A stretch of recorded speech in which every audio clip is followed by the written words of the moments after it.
पिछली क्लास में हम बीए फर्स्ट ईयर के प्रथम प्रश्न पत्र भौतिक भूगोल के एक टॉपिक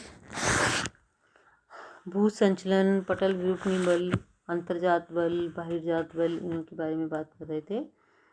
तो अब वलन के पश्चात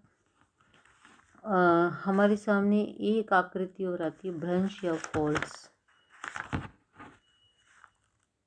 तो जब ये अर्थ मूवमेंट्स होते हैं या संचलन होते हैं तो उसमें जो तनाव मूलक संचलन होते हैं उनकी तीव्रता के कारण भूपटल में एक तल के सहारे चट्टानों का स्थानांतरण हो जाता है। तो इस संरचना को हम लोग भ्रंश कहते हैं। और जिस तल के सहारे भूपटल की चट्टानों में खंडों का स्थानांतरण होता है उसे विभंग तल या भ्रंश तल कहते हैं। अब आप थोड़ा सा आपको ये लग रहा होगा कि तनाव मूलक संचलन और संपीड़न मूलक जो संचलन है उन दोनों में क्या अंतर है। तो आप ये नीचे आपको जो एक चित्र डायग्राम दिखाई दे रहा है उसमें आप देखिए कि जब दो जो भाग हैं वो एक दूसरे से विपरीत दिशा में जा रहे हैं, उन्हें वो तनाव के कारण ऐसा संभव हो रहा है। और जब दो भाग एक दूसरे की तरफ जा रहे हैं तो उसमें संपीड़न की स्थिति दिखाई दे रही है। तो अब हम जब विभंग तल की बात कर रहे थे अभी यहाँ पर कि जिस तल के सारे भूपटल की चट्टानों में खंडों का स्थानांतरण होता है उसे विभंग तल या भ्रंश कहते हैं।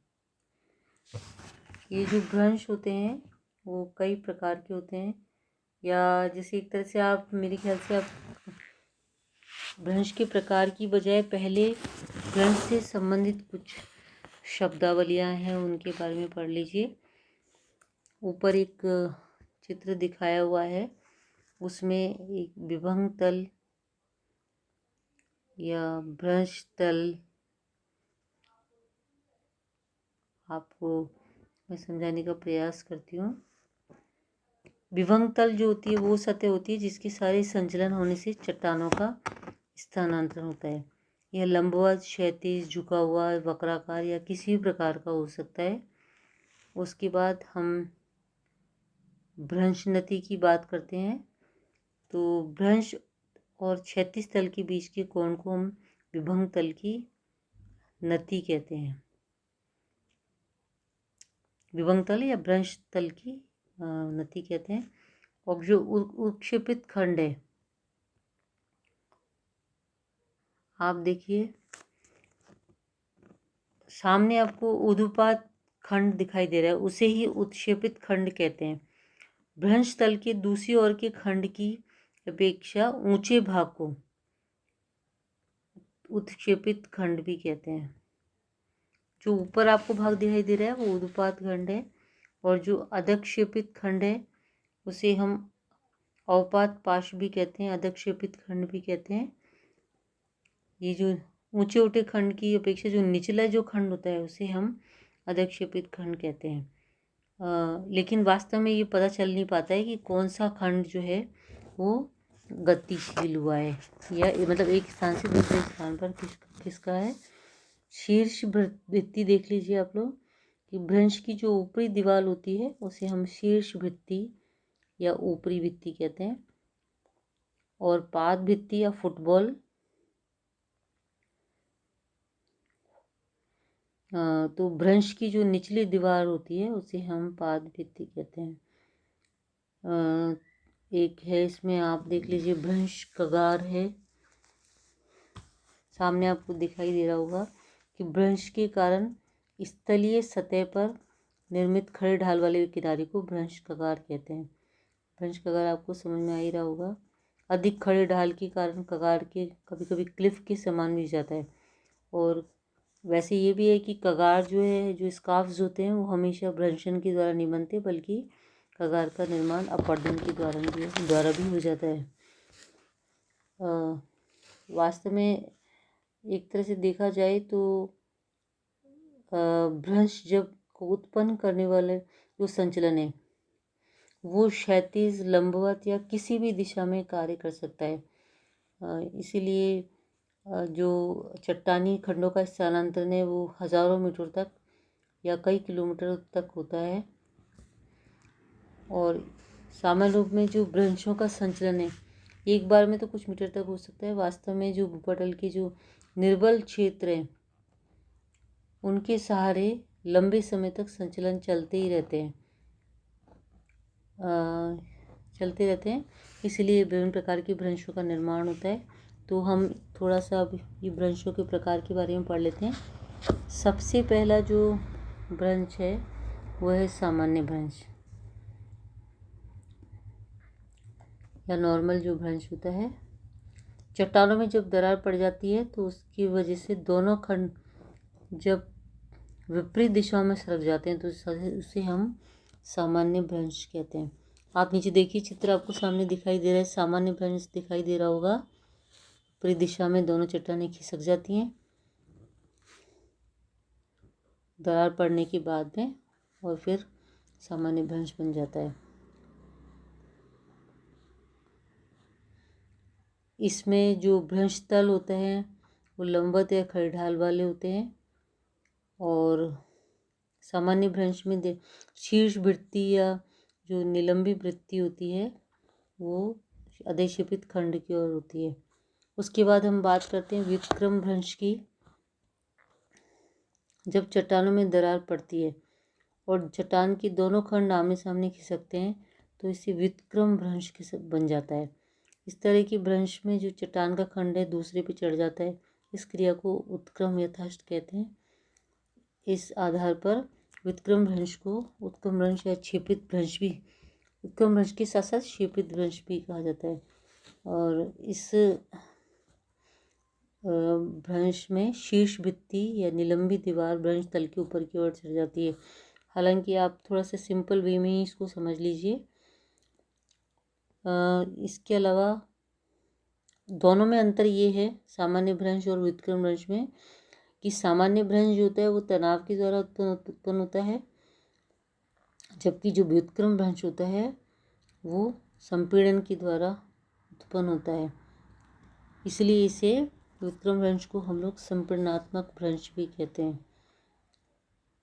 इसके बाद आता है पार्श्वीय या नतिलंबी सर्पण भ्रंश।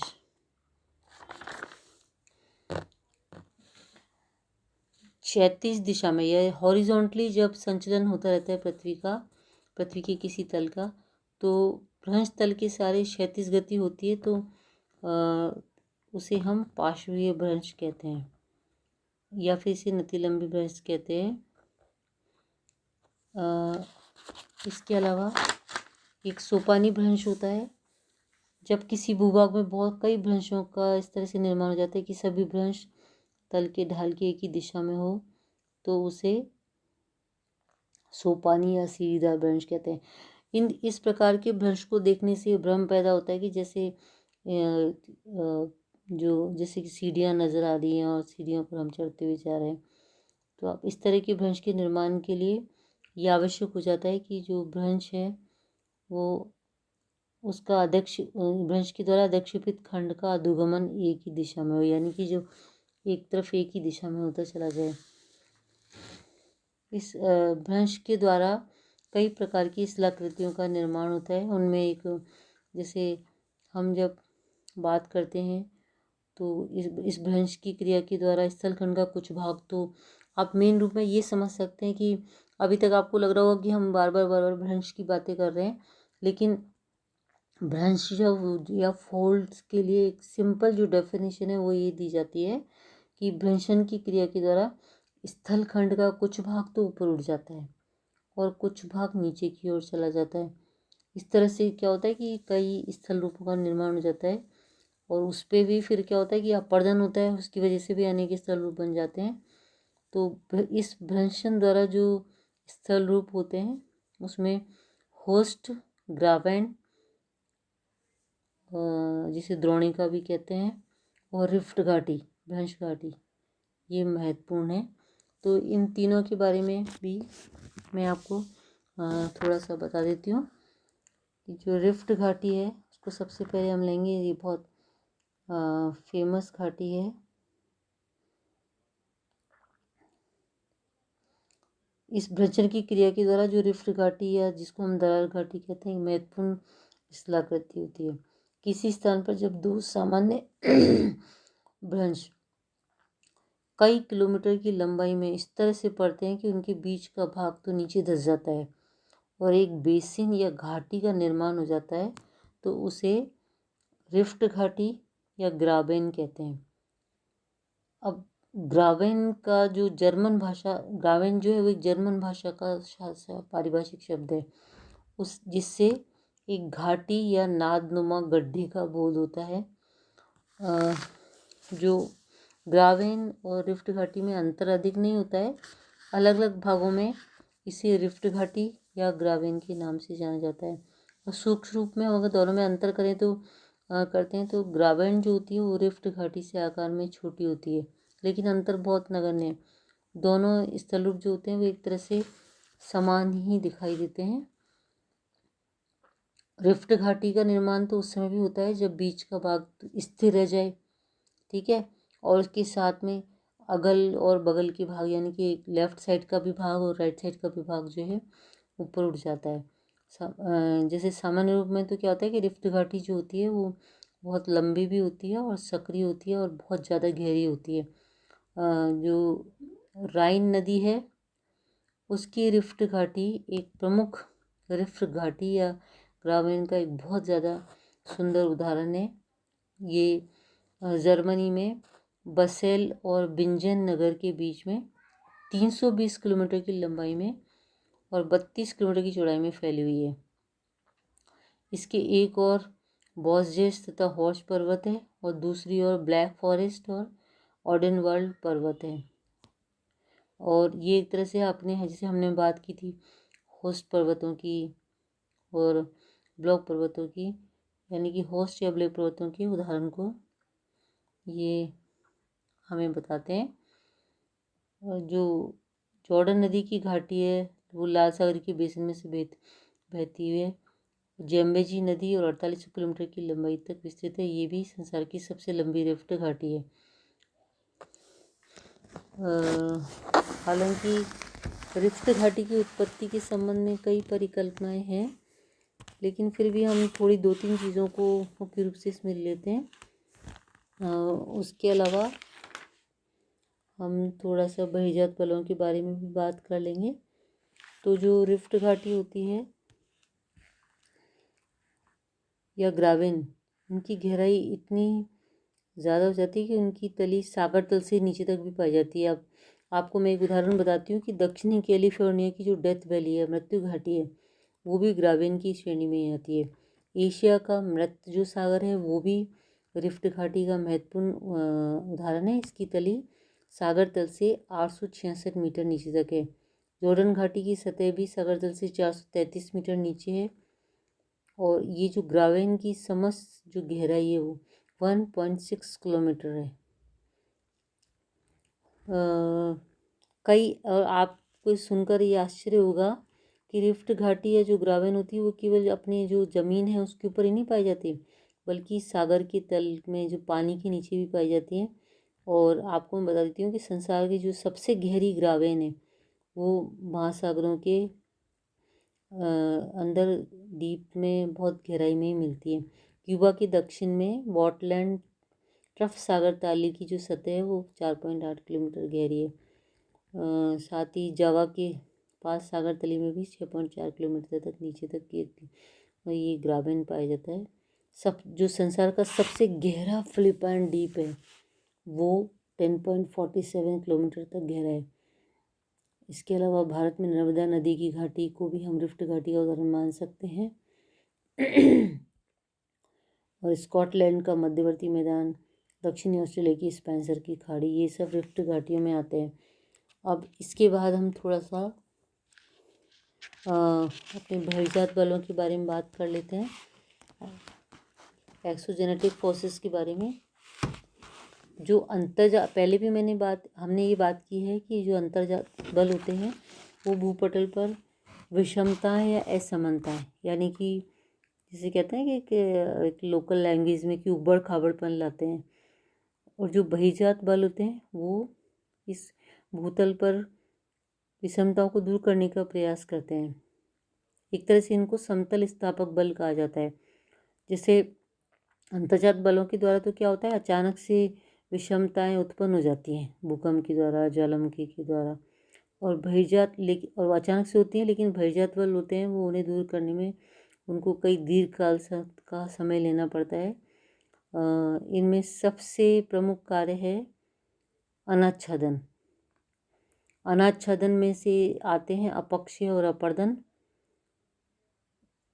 अब चूंकि देखा जाए तो ये अपक्षय और अपर्दन जो है एक तरह से एक बड़े अलग से इनको अपने को अध्ययन करना होगा।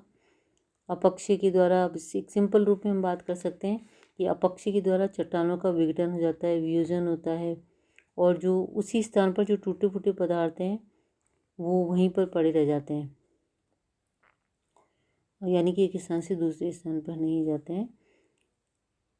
तो अपक्षय के का मतलब जो अपक्षय होता है उसमें सूर्य का ताप, वर्षा का जल, तुषार यानी पाला या ठंडक, वनस्पति, जंतु या मानव सब साथ देते हैं।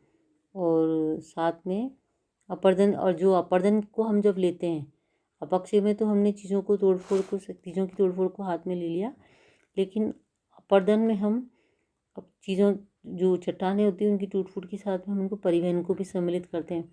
परिवहन में जैसे परिहिमानी है, पेरी ग्लेशियल जो चीज़ें हैं, नदी, हिमनद है, जल पवन है, और भूमिगत जल है, सागरीय लहरें हैं। ये अपर्दन द्वारा चट्टानों को कुरेद कर उन्हें अपर्दित करती रहती हैं, और अपर्दन से जो प्राप्त पदार्थ होते हैं उनको एक स्थान से दूसरे स्थान पर ले जाकर के निक्षेपित करती हैं और कई तरह की शिलाकृतियों का निर्माण करती है। यानी कि अब चूँकि ये बहिर्जात बलों में हमने केवल इतना सा ही लिया है, इस चैप्टर में हमने अंतर्जात बलों के बारे में ज़्यादा पढ़ा था, क्योंकि जो बहिर्जात बल हैं उसमें जब अपक्षय और अपर्दन की हम बात करते हैं तो अपक्षय अपर्दन जो है उसके लिए अलग से एक बहुत बड़े चैप्टर का हमें अध्ययन करना होगा, तभी हम इसको समझ पाएंगे। तो आज हमने इस चैप्टर में तो पृथ्वी के आंतरिक बलों के द्वारा जो विषमताएं उत्पन्न होती हैं उनके बारे में अध्ययन किया था, और अंतर्जात बहिर्जात बलों द्वारा पृथ्वी के बाह्य भागों में जो विषमताएं समतल हो जाती हैं उनके बारे में बात कर रहे थे। तो अगली क्लास में हम और इनकी जो दूसरे चैप्टर्स हैं उनके बारे में अध्ययन करेंगे। तो